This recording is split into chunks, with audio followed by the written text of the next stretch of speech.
агентии мубориза бо коррупсияи тоҷикистон рӯзи 13 декабр хабар дод ки нисбат ба маҳмадҷон солиев омӯзгори мактаби миёнаи рақами 11 шаҳри бӯстон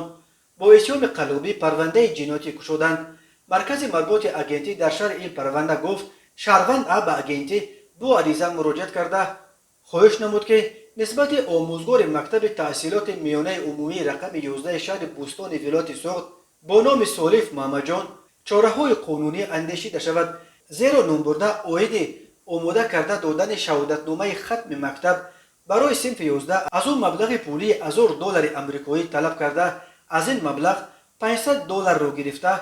боқимонда $500 дигарашро талаб карда истодааст. дар натиҷа зимни гузаронидани чорабиниҳои оперативӣ тафтишотӣ аз тарафи кормандони агентӣ маҳмадҷон солиев баъди аз шаҳрванд гирифтани $500 боздошт карда шуда маблағи мазкур ҳамчун далели шайъӣ аз ӯ дарёфт ва гирифта шудааст. агентӣ гуфт нисбат ба солиев маҳмадҷон бар асоси моддаи 247 қисми 2 бандҳои вг кодекси ҷиноятии ҷумҳурии тоҷикистон бо иттиҳоми қалубӣ бо истифода аз мақоми хидматӣ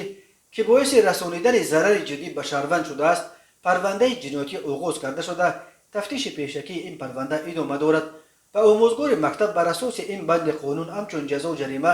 ба маблағи аз 365 то 912 нишондиҳанда барои ҳисобҳо ва ё аз 2 то 5 соли зиндон таҳдид мекунад. назари худи муаллим ва ё адвокату наздикони ӯ дастрас нашудааст. соҳаи маориф яке аз соҳаҳои фасодзада дар тоҷикистон дониста мешавад, вале то кунун бо ҷурми даст доштан дар коррупсия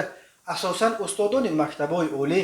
ба даст меафтоданд. мавридҳои барои порагирӣ дастгир шудани омӯзгорони мактабҳои миёна дар тоҷикистон ангушшумор буд.